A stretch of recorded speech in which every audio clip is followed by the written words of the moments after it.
from the Hussman School of Journalism and Media at the University of North Carolina at Chapel Hill, covering the full range of Tar Heel athletics. This is Sports Extra.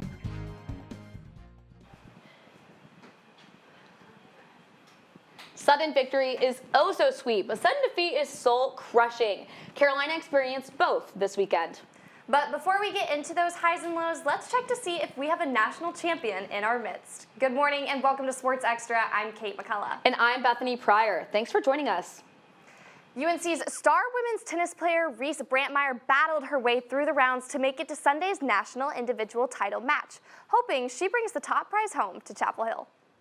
It was a close start to the match, with UNC and Cal remaining neck and neck until Brantmeyer broke serve in Game 4. Reese didn't take her foot off the gas and went on to secure the first set 6-3. She continued to control the court and clinched her title in just 2 sets, defeating Berta Passola-Folch 6-3 in set 2 as well. After her standout week in Orlando, Brantmeyer has earned All-American honors and will compete in the U.S. Open singles playoffs in 2026. Now to talk about UNC's newest national champion, Marilee Tu is here to break it down. Marilee. Kate, thank you. The bell tower shining Carolina blue for UNC's tennis star Reese Brantmeyer. And let me tell you, her journey to the national title was not straightforward. This summer at NCAA team finals, Brantmeyer suffered a knee injury and had to withdraw from the quarterfinal competition. And now 6 months later, she is back and is the best in the country. What makes her stand out? Let's watch her national title winning point. One thing about Reese is she controls the rally and has impeccable ball placement. Look here, she sends the ball all the way down the court, right to the back line. Her players have to work all their energy to return the ball to her. She truly leads the rally. She sends the ball down the alley. That takes incredible control. She absolutely goes after every ball, sends an awesome forehand slice to win the national title. Look at her reaction. That meant the world to her, and her story is truly inspiring. And she adds another national champion to UNC's high record. Women's tennis national champion in singles, it has a very good ring to it. Thanks, Marilee. In more depressing news, the football team hosted the Duke Blue Devils Saturday afternoon on Senior Day, needing a win to have any hope of becoming bowl eligible. UNC put points on the board first as Gio Lopez punched the ball in on the 1-yard touchdown run. The Duke offense took off after that with 2 touchdowns in the first half. The Blue Devils led by 7 heading into the locker room, but UNC was able to stage a comeback in the third quarter. Gio Lopez lofted a deep pass to Jordan Shipp in the end zone, and the Tar Heels converted for 2 points. Lopez completed 78% of his attempts, but Duke won the day, going 5 for 6 on crucial 4th downs.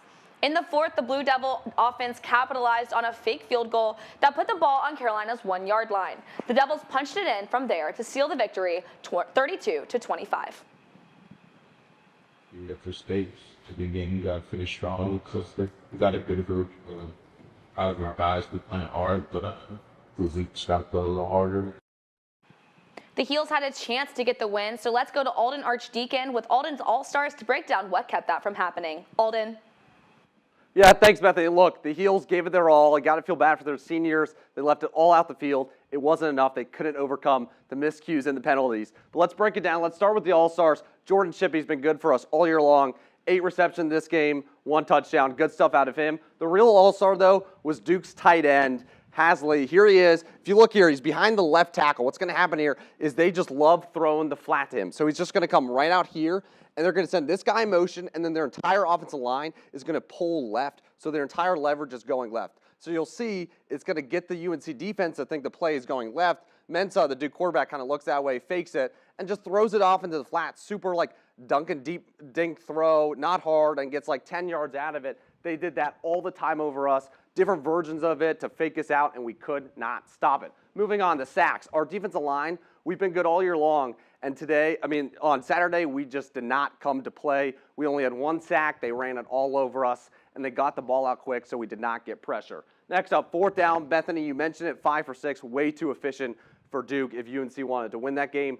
And then last but not least, the story of the game, the penalties. UNC unsportsmanlike conduct, roughing the kicker. I mean, so many poor penalties, a reflection of coaching, and you just can't have that if you want to beat a rivalry game. You can't let the heat of the moment get to you. The Heels dropped to 4-7. They have no bowl game hopes, and right now they just have a pride game against State and Raleigh next weekend. Bethany? Thanks, Alden. Kate, we did go to high school with running back Anderson Castle, Duke running back.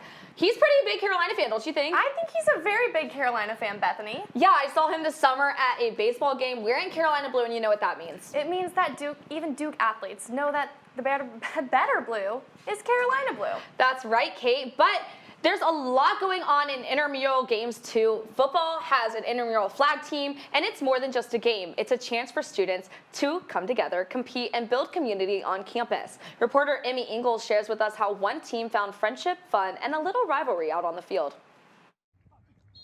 Intramural flag football at UNC draws hundreds of students to Hooker Fields every week. For many players, it's not just competition. It's a chance to reconnect with friends and stay active in the middle of a busy semester. Great, it's good to be out here with all my buddies. It's the first time we've been able to make a flag football team, so it's great to just come out here and spend a good time together. Teams form from clubs, friend groups, and residence halls, all bringing their own personalities to the field. For some, it's about continuing old traditions and building new ones.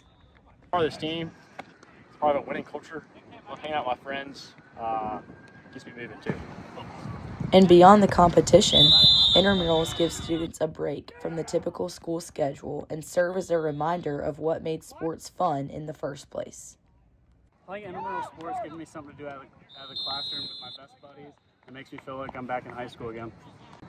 I'm here at Hooker Fields, where intramural sports like flag football take place. People join intramural teams to continue their sportsmanship, team bonding, and fun. With playoffs approaching and teams fighting for a shot at the coveted intramural championship game, players say that memories they make here last longer than the season itself. I'm Emmy Ingalls reporting. Kate, I don't know about you, but my brother told me one time that he doesn't think I could play any position in football. Really? I think you could. At least for me, I think I could maybe do running back. If someone's chasing after me, you're gonna run. There you go. I do think it's safe to say, though, that we should stay on the sidelines with our cameras. I agree. Let's do that next time. The Heels face UNCG in Carmichael Arena Sunday night, looking to make a statement. UNC overwhelmed UNCG, out-shooting them 23-8 in the first. The Spartans came out firing, scoring 22 points in the second quarter, but the Heels fought back and took a 49-30 lead into the half. Sierra Toomey started the third as a bully in the paint, and the Tar Heel led ballooned to 30 points. The fourth quarter was pure fireworks. A barrage of threes from Harris, Arnasalo, Hull, and Zubik highlighted things as Carolina closed the game out 94-48.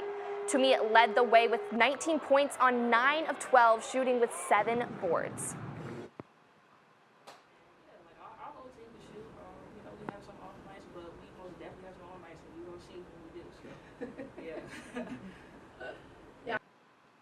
Our women's basketball analyst, Jason Pattison, is here to talk about the Heels going forward. Jason. Thanks, Kate. UNC women's basketball has quietly steadied the ship after their embarrassing loss to UCLA. Since then, they've handled business with 3 straight wins. What's really stood out during this run are how the key players are growing into their roles. Sierra Toomey, 19 points and 7 rebounds against UNCG. She's averaged more than 14 points in her last 3 games while continuing to develop as a true post presence after spending most of her life playing as a guard. India Navarre has been one of the best defenders in the country and had a 10-rebound game against NC-A&T. And Nyla Brooks, the true freshman, just keeps climbing, averaging 14.6 points in the last 3 games with an 18-point outing last night. UNC sits at number 14 in the rankings heading into the Cancun Challenge, where they'll be favored in all 3 of their games. Realistically, these games are just a chance for the team to prepare for their real challenge. Once they get back stateside, they got to take on undefeated Texas in Austin, and more notably, they have the task of slowing down Madison Booker, who is one of the biggest stars in women's basketball. Texas is a real contender, and UCLA showed the world that the Heels aren't quite there yet. But back to you at the desk. Kate, there's a lot of basketball going on. I mean, our women's team at number 14, I do think that we're a women's sports school. There's a lot going on the women's side, but are you excited about the men's team? I'm definitely excited about the men's team. They have been doing so well this season. I've been loving to watch freshman Caleb Wilson coming in, and also Henry Vassar. He's doing great. It's really good to see these transfers picking it up, especially with losing Seth Trimble. Yes, losing that was Seth a Trimble. really, Thank really you. hard loss this year. I mean, people were making jokes about my arm with Seth Trimble's arm. There was a meme that went around, circulated UNC populations about how people were breaking their arms because of Seth Trimble, and I have to say, people convicted me of that. Did you? Mine came first. Mine came first. But there was no basketball in the Smith Center this weekend. But don't worry, UNC basketball is back and has so much of fans to devour this Thanksgiving week as they travel down to the Sunshine State for the Fort Myers tournament. Let's head to our basketball analyst Grace for Nothing But Nugent.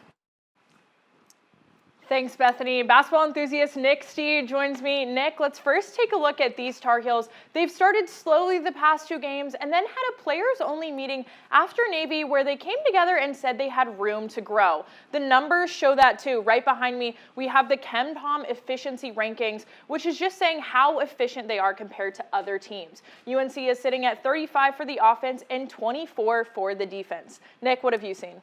The Heels been sloppy in the first half, the last 2 games, something they have to clean up coming into Fort Myers tournament.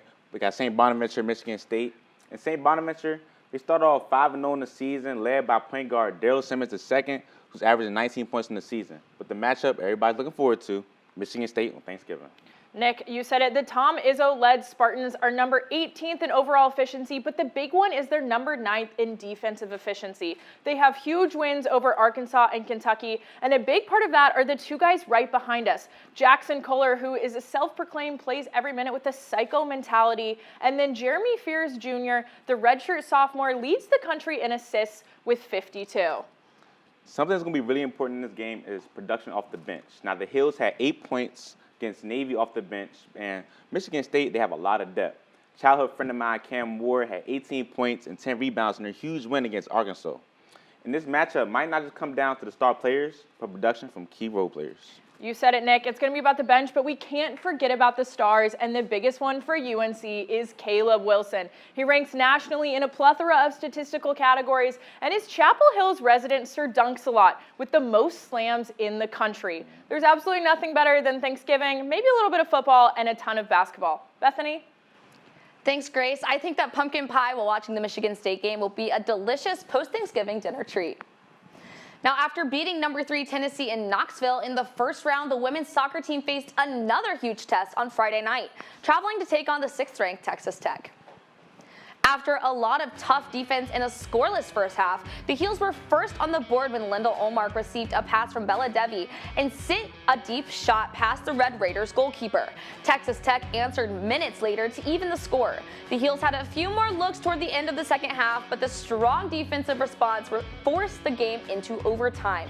Neither team was ready to go home just yet and pushed into double overtime. UNC's Hannah Johan came up with a huge save that would ultimately send the Heels into their first penalty shootout since the 2019 national championship match.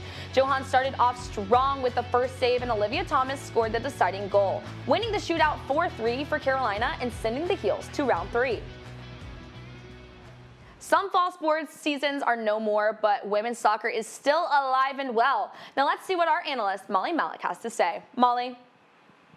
Thanks, Bethany. Honestly, I wasn't sure I'd be back on the show talking about the postseason, but here I am. So let's take a look at the bracket and see where Carolina stands. But I actually first want to start north and look at Ohio State, who is on an upset rampage. They have beat 8th seed Georgia, 1st seed Notre Dame, and 5th seed Baylor. But what does this mean for Carolina? Well, both OSU and UNC came into the tournament unranked, not having great seasons, but Carolina may be able to continue to match OSU's playoff performance, already having beaten 3rd seed Tennessee, 6th seed Texas Tech, and now potentially 2nd seed TCU. This is the second ever meeting between the Heels and Horned Frogs, who have a home field advantage and are coming off a 4-0 win versus an undefeated Memphis team. But I want to take a look at Carolina's defense first. And defensively, the Heels need to repeat what they did in the Texas Tech game, where they put their whole body on the line with that header, the full body, and then they were able to brush it away. One of the ways that they activated their defensive spirit was this full body attack, and they need to keep that up. Now, this is going to be key in combating offensive fire from the Horned Frogs and specifically from players like Seven Castaigne. She's a senior, she's a forward, and she has 17 goals on the season with 2 of those goals in the form of a brace in their most recent game. So let's take a look at what she did. What she did is really impressive here because she is able to get that ball into the goal low at the bottom of the net, and that is the hardest place for a keeper to get to. Now, the Horned Frogs haven't won a national title championship yet, so they are going to be fierce. But if Carolina can keep up the momentum and poise, they can continue to write their own story. And I'm looking for a matchup between the unranked in the semifinals. I'm hoping that we can have that matchup as well. Thanks, Molly. The Heels will take on TCU today with a kickoff set for 2 p.m. Now, Kate, we know women's soccer prevailed in PKs, but what about the men's side? The men's won the first round of PKs, but the second time was a different story. UNC faced 4th seed Maryland in the second round of the NCAA championship. After a scoreless first half, the Heels entered the second half down by 1 when Nacho Abiel tied the game in the 54th minute. With 30 seconds left in overtime, Andrew Cordes made a crucial save to send the game to penalty kicks.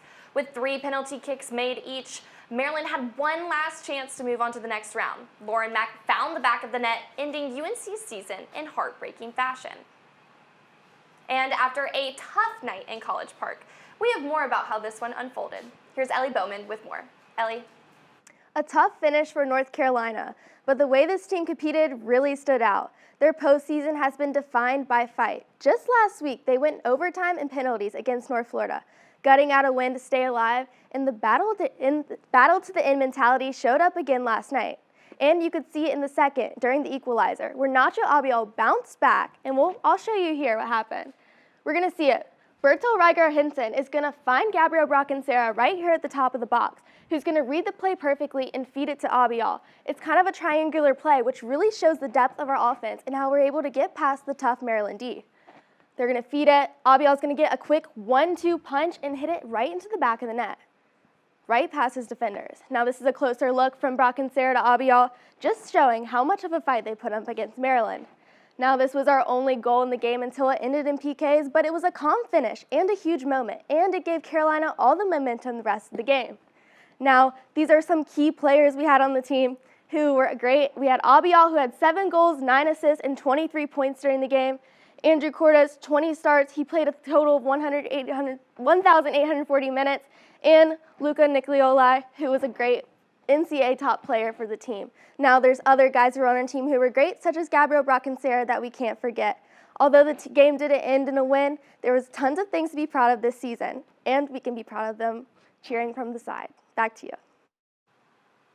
Thanks, Ellie. It was a tough way to finish, but an impressive run for the Tar Heels. Now the top-ranked field hockey team faced the Northwestern Wildcats in a really tough Final Four match in the NCAA tournament on Friday. The Heels threw the first punch in the first quarter with a goal from senior Riley Heck, and 4 minutes later, another goal from her sister Kara Heck, who scored off a penalty corner. The Wildcats came striking back as they scored on a penalty corner in the second quarter to cut the lead to 1. In the second half, the Heels struck first with this goal by Isabel Boer to make it 3-1. But Northwestern responded with yet another goal. With a minute 10 left, Northwestern found the back of the cage, forcing sudden death. The Heels had 3 chances to score off penalty corners in overtime, but they just couldn't capitalize. Northwestern's Ashley Sessa scored on this goal, giving the Wildcats the 4-3 win against the Heels, UNC's second semifinal loss in 2 years. Now the Heels ended their season with a 21-2 record. They'll be losing 5 seniors, including their top scorer, Riley Heck. The 15th ranked Carolina women's volleyball team faced a tough FSU team on Friday in Tallahassee. It was a back-and-forth duel between the two teams, but Florida State grabbed the lead and finished the match with a 3-1 win. The Tar Heels continued their weekend in the Sunshine State, facing UMiami on Sunday. The first set, the Heels fell hard, 25-11. The second set started with a mid-game spark from freshman Sienna Causa, who hammered out 2 service aces in the Heels' 5-point run. But the Heels couldn't keep up the momentum and lost 25-23. Number 14, UMiami ended up sealing the deal with straight sets. Kate, that's really tough. 2 losses in a row on the road. So how are these Heels going to bounce back? They definitely need to bounce back by winning this UVA game on Wednesday. We beat them before, 3-1. That's going to give us the confidence going into the U-Miami game. I think it's really important that we're facing U-Miami in home on Saturday. That's going to be a really high-energy game. We play better at home. We're going to be doing really great things in Carmichael, so I'm excited to see the Heels match up with U-Miami again. I can't wait to watch them as well. Bethany, I know you suffered an injury this season, and I know a lot of other people have as well. That's right, Kate. I play club volleyball here at UNC, as y'all probably know, but our team faced multiple injuries in this fall season. Our reporter, Molly Malik, says resilience has become the defining character of UNC club volleyball. Injuries earlier in the season set teammates Caroline Vanke and Haley Carson on different season trajectories. A ball was set by our libero, and it kind of came in between me and our other outside hitter, Caroline, and I went up for it, and I didn't see her behind me, and she jumped up and landed on top of me. Just minutes after that collision, Caroline's season would also be dramatically affected. I was kind of like flying through the air in slow motion, basically, is what it felt like, and so I pretty much knew before I hit the ground what I had just done. Haley was left with a concussion and Caroline with a torn ACL. This wasn't their first setback. Both players had been sidelined last year, too. The hard part about last year wasn't even that I had to watch from the sidelines. It was just kind of that I had to not even be there at all. Haley was determined to get back on the court, and she accomplished that goal in the team's most recent home tournament. And even with her ACL injury, Caroline was right by her side. I can still use my voice, and I have a pretty loud voice. Despite being knocked down again and again, Caroline and Haley both understand the necessary priority: mending your body. I know we all love volleyball so much, but it's really important to just take care of yourself first and foremost, and take the time you need to rest and recover. Whether playing on the court or supporting from the sidelines, Caroline and Haley represent the unbreakable resiliency that is UNC Women's Club Volleyball. I'm Molly Malik, reporting. Injury-heavy seasons come and go, but this story shows that character and hard work matter just as much as talent. The Carolina swim team competed in the South Carolina Invitational this week. The Tar Heels came away from the meet with 9 NCAA standards. Lewis Strom dominated in the 400 IM, winning the event and pushing the school record. Other wins came from Sebastian Lunak in the 200 butterfly and JT Schmidt in the 200 backstroke. Now on the women's side, Cameron Meskel won the 100 free, and Mary McCauley, Taylor Bloom, and Emma Karam picked up the NCAA standards. For their most stacked races of the season, North Carolina's cross-country teams landed in Missouri to compete in the NCAA National Championship races Saturday. Vera Schuberg was the first Tar Heel to cross the finish in 8th with a time of better than 19 minutes. This marks the team's first top 10 individual NCAA finish since 2008. The women finished 11th. Now on the men's side, in the men's 10K, Colton Sands came in 42nd in a field of more than 250 athletes. The men finished 28th. On Friday afternoon, UNC Wrestling faced 3 different opponents, starting with UNC Pembroke in the Carolina Duels. At 133, Marco Tocci battled through a defensive opening round, then took control with 3 takedowns to win 10-3. The momentum kept rolling as Luke Simcox exploded for 2 fast takedowns and a first-round pin. And Nick O'Neill rallied from an early deficit to take his match 10-6. At 197, Mikey Calcongo had 2 takedowns with 20 seconds and finished with 3 and a pin late in the round 1. From there, UNC never looked back. Carolina sweeps Pembroke 49-0. Now the next opponent, Greensboro College. Among these standout performances were Luke Simcox, who scored the opening takedown in the first 20 seconds, and the match-ending pin by redshirt freshman Jacob Levy. The Tar Heels win easily 57-0. And finally, against Davidson College, the Heels wrapped up their dual meet against the Wildcats with a dominant 47-0 shutout. Standout efforts included Ethan Oakley earning a fall at 133 pounds and Jake Daly sealing the deal with a technical fall win at 184 pounds. Across the 3 matches, the Heels outscored their opponents 153-0. It's everybody's favorite time of the show. We have Play of the Week. First up, we've got Olivia Thomas buried this penalty kick in the back of the net, sending the Tar Heels through to the 3rd round of the NCAA tournament. What a kick. Second up, we've got Reese Brantmeyer, who defeated Cal's Pasola Fulch in straight sets for the national title to start off her senior season in spectacular fashion. Make sure to check out our Instagram story after the show to vote for your favorite play, and we'll reveal the winner next week. If you watched the game against UNCG last night, you would have heard the voice of Matt Krause. Our reporter Jamie Marlowe sat down to find out more about UNC women's basketball play-by-play man. Matt Krause is best known as a radio voice of Carolina women's basketball.